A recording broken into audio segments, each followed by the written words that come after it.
নমস্কার বন্ধুরা, কেমন আছেন সবাই? আশা করছি সবাই খুব ভালো আছেন। রান্নাবান্না অ্যান্ড ব্লগ চ্যানেল থেকে সবাইকে স্বাগতম। আজকে আবার নতুন ধরনের একটা রেসিপি নিয়ে হাজির হয়ে গেলাম। দই খেতে অনেকেই ভালোবাসেন, সেটা মিষ্টি দই হোক আর টক দই হোক। তবে আমি গুঁড়ো দুধ দিয়ে খুব সহজে আপনাদের মিষ্টি দই বানিয়ে দেখাবো। আশা করছি রেসিপিটা আপনাদের কাছে ভালো লাগবে। দই বানানোর জন্য আমি 4 প্যাকেট আমুলের এই গুঁড়ো দুধ নিয়ে নিয়েছি। 4 প্যাকেট গুঁড়ো দুধে আমার এরকম 1 কাপ গুঁড়ো দুধ হয়েছে।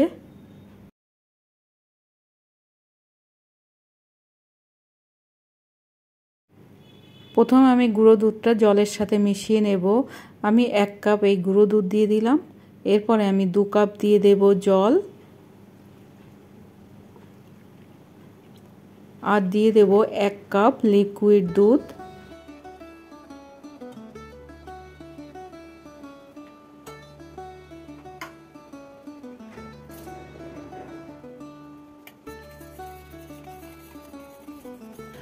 দুধটা আমি খুব ভালো করে মিশিয়ে নিয়েছি। এরপরে আমি গ্যাসের চুলোটা অন করে দেব। দুধটা খুব ভালো করে ফুটিয়ে নেব।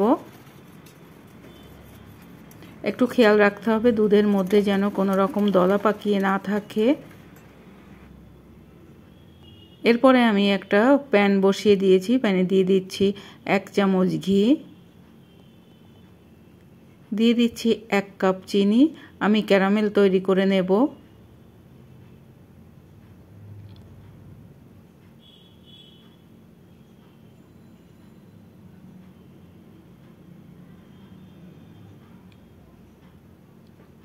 ক্যারামেলটা তৈরি করার সময় গ্যাসের আঁচটা একটু কমিয়ে দিতে হবে, তা না হলে ক্যারামেলটা কিন্তু পুড়ে যেতে পারে।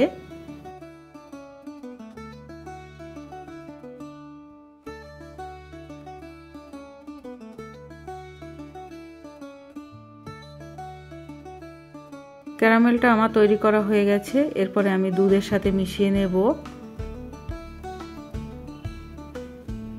ক্যারামেলের মধ্যে যখন দুধটা দেওয়া হবে খুব সাবধান মতোই কিন্তু দিতে হবে। দুধের সাথে আমি ক্যারামেলটা মিশিয়ে নিচ্ছি।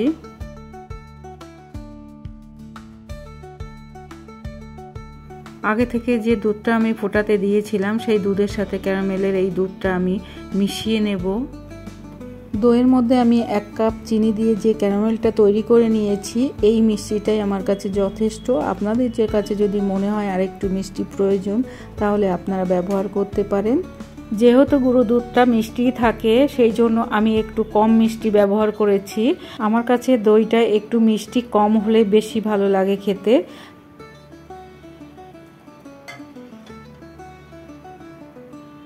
খুব ভালো করে মিশিয়ে নিতে হবে এবং খুব ভালো করে ফুটিয়ে এই দুধটাকে ঘন করে নিতে হবে।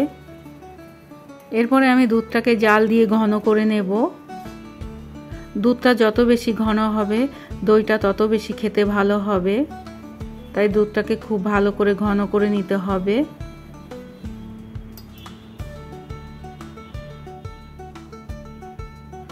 একটু সময় ধরে ধৈর্য নিয়ে দুধটাকে জাল দিয়ে নিতে হবে।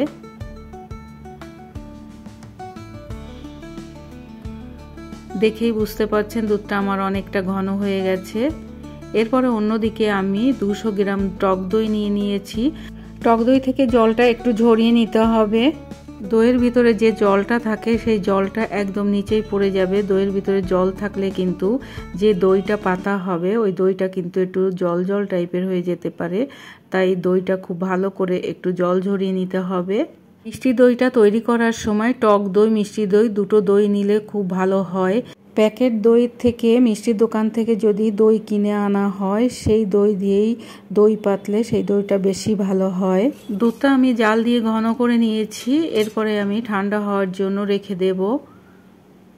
যতক্ষণ না দুধটা ঠান্ডা হবে ততক্ষণ দই মিশানো যাবে না। আমি একটা আঙুল দিয়ে চেক করে দেখে নিলাম দুধটা ঠান্ডা হয়েছে কিনা। দুধটা আমার ঠান্ডা হয়ে গেছে, আঙুলের সয় এরকম ঠান্ডা হয়ে গেছে। এরপরে আমি দইটা দুধের সাথে খুব ভালো করে মিশিয়ে নেব। গরম দুধের মধ্যে দইটা মিশালে কিন্তু দই জল হয়ে যাওয়ার সম্ভাবনাটা বেশি থাকে। আর অবশ্যই করে দুধটাকে কিন্তু খুব ভালো করে ঘন করে জাল দিয়ে নিতে হবে। দুধের সাথে দইটা খুব ভালো করে আমি মিশিয়ে নিয়েছি।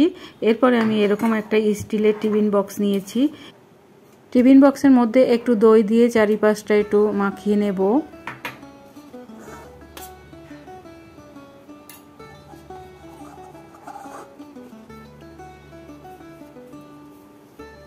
এরপরে টিফিন বক্সের মধ্যে আমি দুধটা ঢেলে দিচ্ছি।